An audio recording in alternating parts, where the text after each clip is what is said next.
Are you a podcaster? Maybe you've got that big idea and you're looking for a network to join. The multi-award-winning Ozcast Network can get your content to eyes and ears all over the world.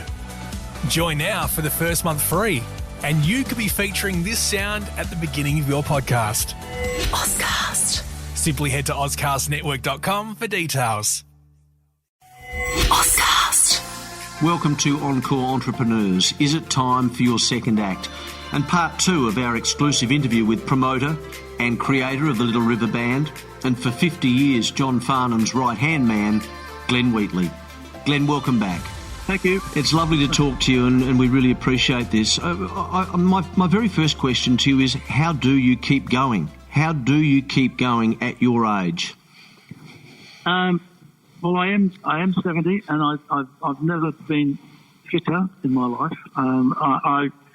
I don't tire. I don't know what it is, man. I guess something just keeps you. I get inspired. I get inspired by projects, and I get a bit of a new lease of life with these new projects. I mean, I'm now back in radio again and loving it. And that there's room to expand on that, and I will be doing that. I will be expanding what I've already got there on radio. I guess I get inspired with management of people like John Farnham, because putting together a tour with John is like nothing else. I mean, this man is the most generous performer I've ever seen in my life. The audiences know it. The audiences love him, and there's a certain sort of magic happens every time John hits the stage, and it's because we approach it with enthusiasm. I mean, we make sure that everything is right. I mean, John's the ultimate performer, and he expects nothing less than a superb performance from his band and from his crew and from everybody around him, because that's what he does. You know, and you can set your watch to the routine of a show day with John Farnham. He puts himself through the routine tirelessly every time. We get to the venue early. He wants to feel the room. He wants to feel what the audience is going to be like. He makes sure that when the band get there, we'll do a sound check sometimes for an hour. He doesn't need to do this, but he does. Because it's all part of making sure that it's going to be sounding right and looking right, and giving the chance for everybody to get their act together. And before we go on, it's an alcohol-free zone, no drinking with anybody, because, you know, we're at the office as far as John is concerned, and you don't drink at the office as far as he's concerned. And by the time that he hits that stage, mate, he is firing. He is running. And the audience know it, and they're with him right from the word go, you know. And it's an extraordinary effort from him and everybody, and we control this thing to the nth to make sure that the audience leaves there going, "Wow, yeah, that was unbelievable," and it generally is unbelievable. I mean, we have support acts that come and see us. I mean, the big names, and they stand on the side of the stage and their jaws are on the ground. They can't believe what this man's doing to the audience, you know. And that sort of is inspiring to me. I mean, so you need these little pickups along the way.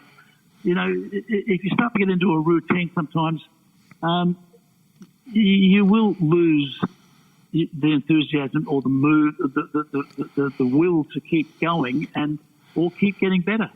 I just make sure that we keep this relevant and interesting to what I do. So I mean, the answer is, man, I don't know what inspires me to keep going, but I do. I just make sure that I try and give it as much as I can, with as much enthusiasm as I can. That's a great story around John. And I guess the immediate question that I have, Glenn, is that clearly you guys inspire each other. Do you see each other as mentors for each other?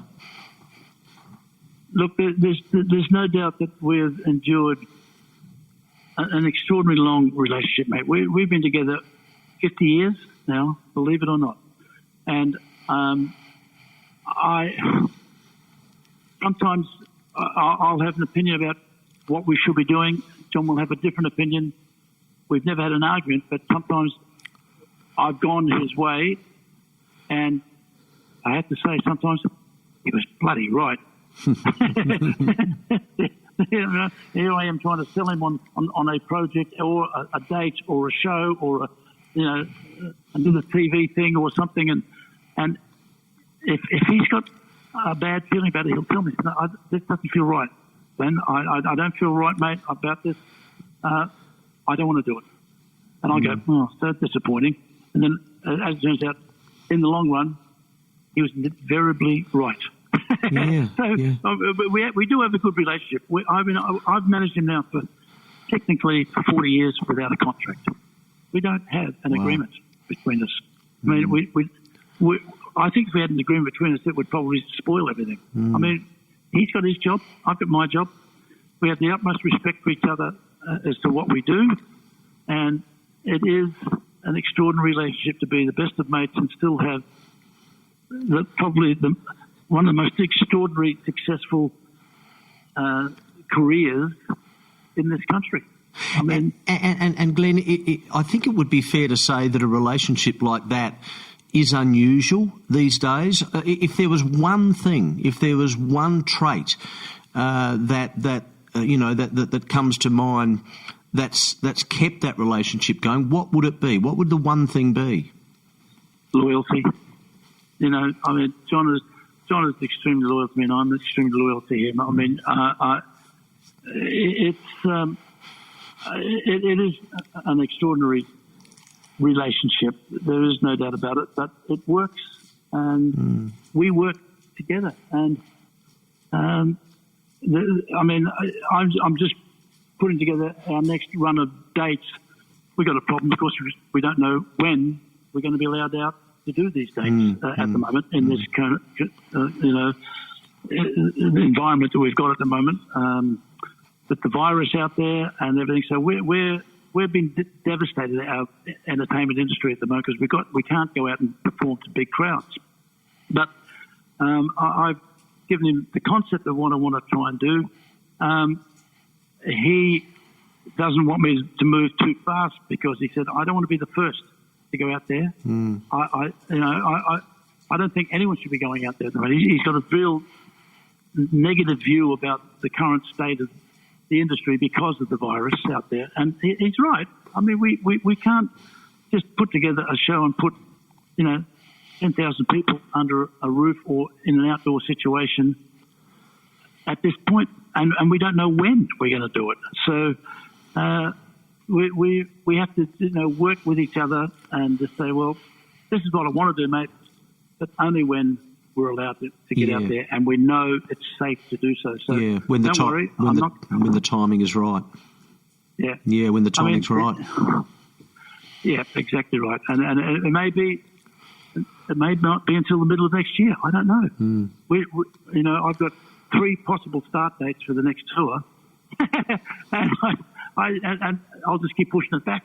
Until such time as we, and more than just be safe, we want to give it space. We want to make sure that this virus is well gone. And I mean, we're not going to be rushing anything, unfortunately, to do it because we can't afford to. I think, Glenn, the mere fact that you're talking about another tour for John is just an extraordinary thing, given the fact that the extraordinary longevity between your relationship and John, and obviously his working longevity. The fact that he started many years ago, I think that's in itself an incredible thing. When someone sits down and asks you what is John's brand, what is the brand of John Farnham, what do you say? Well, we protect the brand John Farnham fiercely. Very fiercely. I mean, we don't like to see him taken advantage of in any way, shape or form. And there's been some situations turn up when we get we've had unfortunate situations where a lot of these rallies that are out there, and some of them we totally disagree with, are using "You're the Voice" as their theme song. That's a red flag and a bull in front of John and me. I mean, you don't use "You're the Voice" for anything. I mean, it was, I'm not talking about the current, rallies, because we all support everyone's right to protest, and we'd never ever have got a problem with that. But there are some of the left wing protests that we found, obnoxious. I mean, there was, there's almost, the extreme right that are too extreme for us. And they're using "You're the Voice" as the theme. Sorry, guys. So I mean, but his brand, the Farnham brand, is something that we do preserve. The Farnham brand is all about performance and honest performance.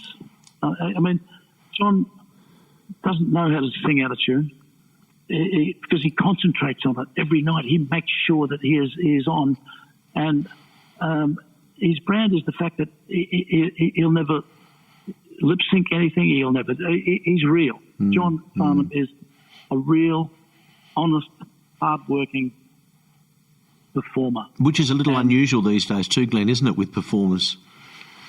Well, some of them, I mean, I look at some of the shows around and I think, you guys just got to try harder. You're not putting enough into this. You're too lackadaisical. You look like, you look terrible. You're not even, concerned about your appearance, your presentation, and your songs are mediocre. There's not a bad song in John's set. There wasn't a bad song on Whispering Jack. We made sure of that, mate. We spent time and effort to make sure we had the best of the best.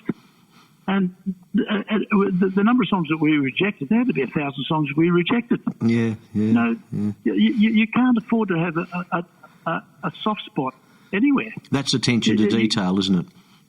Yeah, but you also got to approach everything as though it's your last chance of doing something. Every show is important. Every performance, every interview that you do. I mean, I want to shake some of the performers I've seen. I mean, some of the young kids that come on and do the arias, and I see that and there's swagger on stage, and they're dropping the F word, and they're doing this, and I mean, you're not cool, you guys. That's not going to get you longevity in this business at all. And let me talk to you about longevity. Farnham, one word. Absolutely. I mean, he's done it because he's never put in a bad performance. He's never and never will. Glenn, that's an interesting point you make. And again, an obvious question that springs to mind is, in a general sense, how do you think the media has handled and reported on John over the years? Are you happy with it? Have there been ups and downs? Has it been poor? How would you judge it? Because, again, that is so important, isn't it?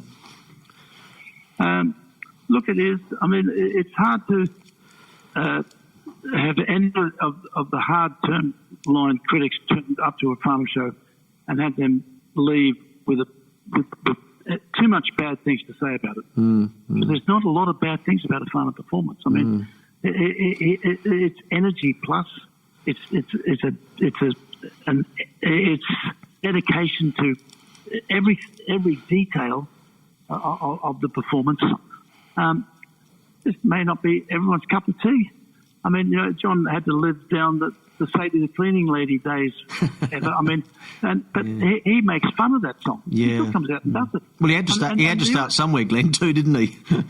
But that's exactly that's what he says. He said, he makes fun of the song and he'll send it up and he'll play a little bit of it on stage, and the audience love him for it because it's self-effacing humour that he's just going, mate. He ends up by saying, I can't respect the old girl Sadie, because without that song, I wouldn't be here. It's just not the best song I've ever sung. You know what I mean? Yeah. And the audience then go, oh, they laugh. That's a great point. Philosophically, without that song, John may not have been born the entertainer he is. He wouldn't have been. Yeah. And there's no doubt about it. But that, as he points out, wasn't the best song he's ever recorded. But, Glenn, an unusual question perhaps, but if I was talking to John now and I asked John to describe you, what do you think he'd say? He'd say we're like brothers, and we are. I mean, we have disagreements sometimes over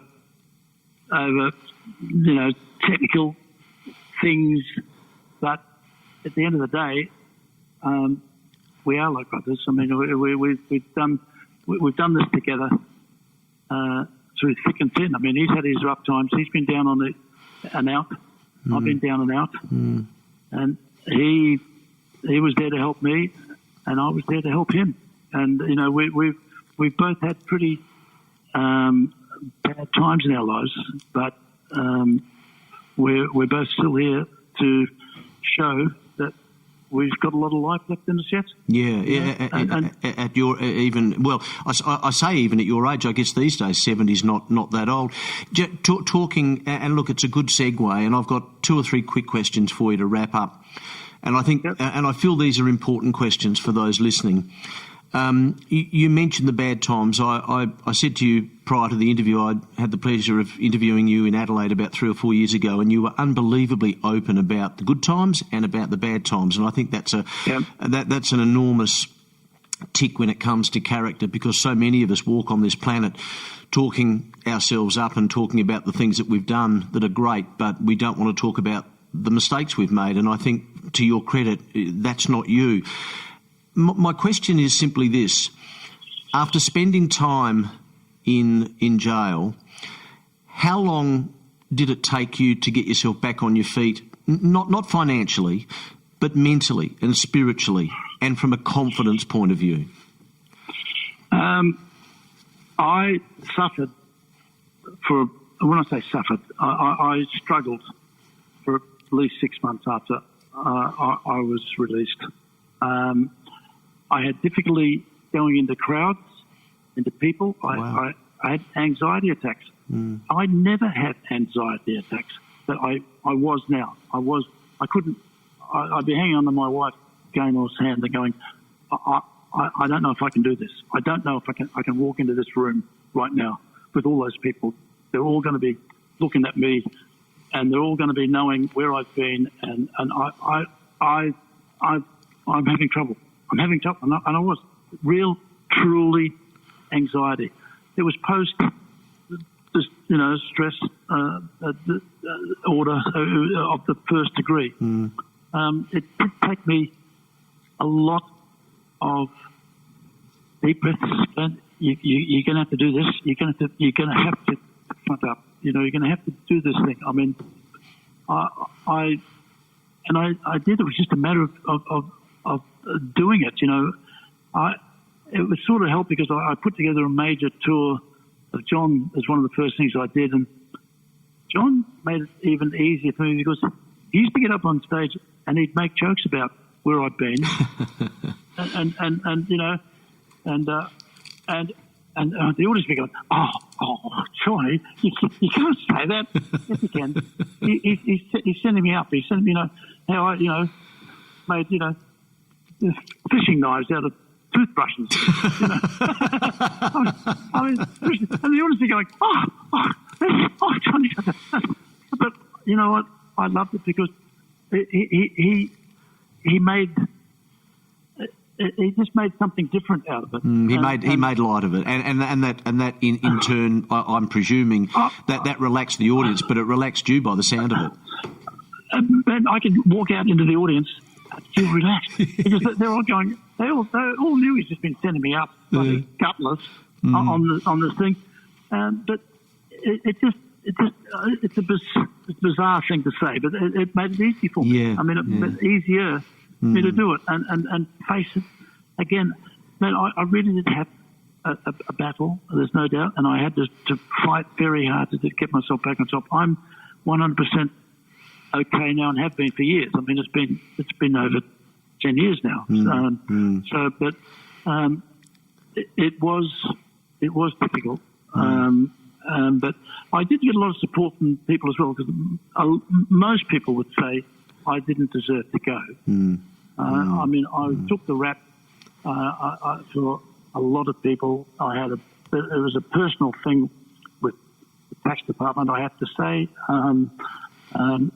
They had me and Paul Hogan in their sights, and every time that these people had a chance to talk about it, Wheatley and Hogan got a name check. Yeah, you know, and I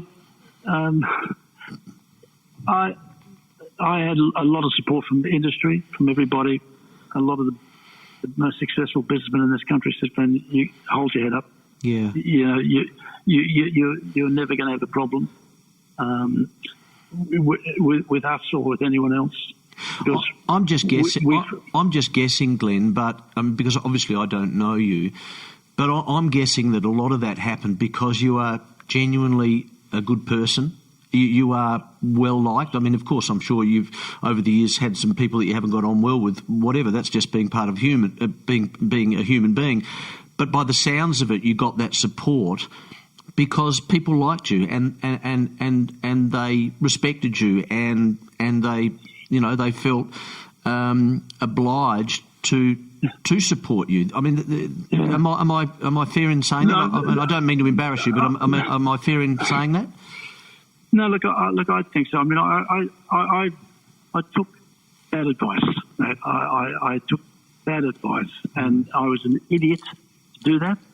And I chastise myself every time I think about that. You're such an idiot. And I mean, it was lawyers' advice, but legal advice, but it was the wrong advice. No, it turned out it wasn't, you know, tax planning. It was tax avoidance. Big difference. And that was my problem. And it was a serious error on my behalf. I blame myself for the situation I got into, but I probably didn't need to get a jail sentence. And that, I mean, I should have been heavily fined perhaps for my stupidity. But because of my profile, they had to make an issue of this thing. And they did. And they did, Glenn, and just a final point on this, and again, I think this is going to be really invaluable for those people listening who have done something in the past that they've regretted, and it may not necessarily be at that level, it may be even at a higher level. Apart from when someone like me asks you about that, do you tend not to think back to those times? Do you tend to think more about the now and looking forward? And I think about it often. I mean, I found it difficult inside. It's just that feeling of helplessness, of the feeling of that there's nothing you can do to do anything. You are locked up, and every night you're locked up. And I still get. I say to people, the willies sometimes thinking about it. I get the just get rid of it. That thought, and just don't go back there. Don't go back there because it wasn't pleasant. I mean, it was tough for me because I had a profile inside, and you become a target. I was a target, and I didn't get hurt, but I came very close. Well, for no reason at all, but just bragging rights to these guys. Absolutely, it's. I mean, I can't even. You know, imagine how difficult that would have been. And one quick question to conclude this part. But obviously, from a support point of view, Gaynor was there for you all the way through, and the family. But how important was that? How much did that keep you going? They did the 4-hour trip to Beechworth every weekend. 10 months. Wow. I mean, and to have them there every weekend, I mean, was extraordinary. My kids, I used to say to them, "Oh, look, don't waste your weekend in Beechworth. You know, stay in Melbourne. and they wouldn't wear it. I said, "Are you serious? The weekends at Beechworth are what we do now. This is it, you know." And I'm happy to say I'm still the most happily married man ever. My wife is the biggest supporter. I mean, she's the biggest supporter. She's a director of all my companies, all my new radio stations that we've got, and they. Everyone loves her, and I love her, and the kids, what can I say? I mean, they're absolutely 100% with me, and I'm a very, very lucky man. I mean, I've got a very happiest of home lives ever, and the support I've got from people like the Farnhams of the world and my family, and you know, and generally everybody I do business with. I mean, I haven't suffered with that downturn.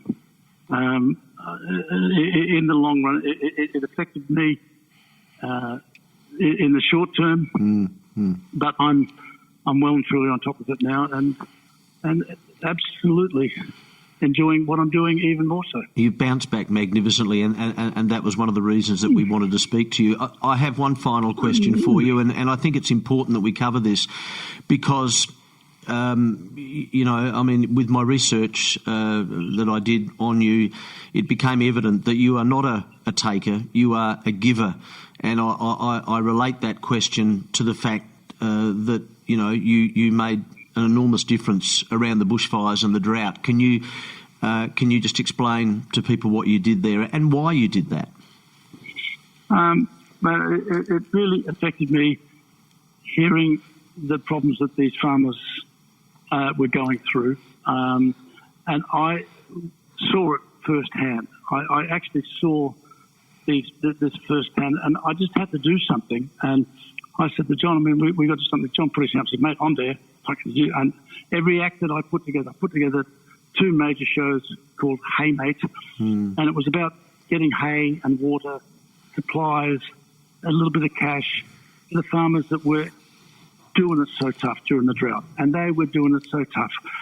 The first hay drop that I did from the results of that Hay Mate concerts that I put together, I was in tears. I mean, I'm watching these farmers, these big burly farmers, come up and hugging me, going, and they're crying.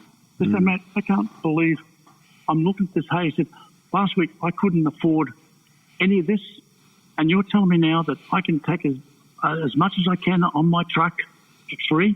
And I said, "Mate, I'll help you load it onto your truck. You take as much as you possibly can get on there, because this has been paid for by the people of Australia through the event that I put together, and it did put me to tears. I mean, it was extraordinary, the hardship. I mean, they brought their little 4-year-old daughters, and they're pointing at these kids and saying, "This kid's never seen rain. She doesn't know what rain is." I try to explain to them, and they don't get it. Wow. And they're dressed in rags because they got no money. They were doing it so tough, you know, and so it was something that I just had to do, and everybody, all the actors that performed with me, the Daryl Braithwaite, the John Stevens, the Farnhams, all quickly put their hand up and said, "Mate, we've got to do it." Yes, we do. And when at the end of the day, I raised over those 2 concerts, almost $9 million out of those 2 concerts that's gone towards helping these people survive, literally helping them survive. And in a lot of cases, the people have said to me, "You probably stopped, you know, my old man from topping himself." There's a lot of suicide out there in these farmers. I mean, it's extraordinary how they think that it gets to that level. But it does. They can't see a way out. There was no way out for them. And so I'm very, very happy to have done it, mate. It's just something I had to do, and I'm very proud of what we've done. Well, look, that's just a wonderful thing, and giving back is so important. And Glenn, I thank you so much indeed for sharing some very intimate moments of your life on this podcast. I know that it's going to inspire a lot of people. You've inspired a lot of people over the years. You continue to do it. Your discussion around your close relationship with John is just so inspiring. And I think it's a lesson to all of us that we have our ups and downs, but you have a choice. You either keep going or you don't. And you're a great, you're a great advertisement for someone who says, nope, I'm just keeping on going. I am going to continue on, no matter what the challenge is. And there's no one that's had a bigger challenge than you, as you mentioned 10 years ago. Thank you so much, Glenn. I really appreciate it. It's a pleasure talking to you. Thank you, Mark.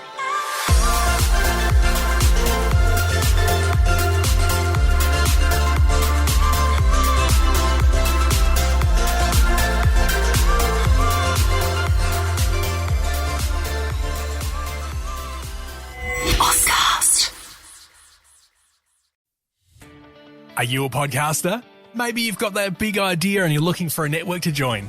The multi-award-winning Ozcast Network can get your content to eyes and ears all over the world. Join now for the first month free, and you could be featuring this sound at the beginning of your podcast. Ozcast. Simply head to ozcastnetwork.com for details.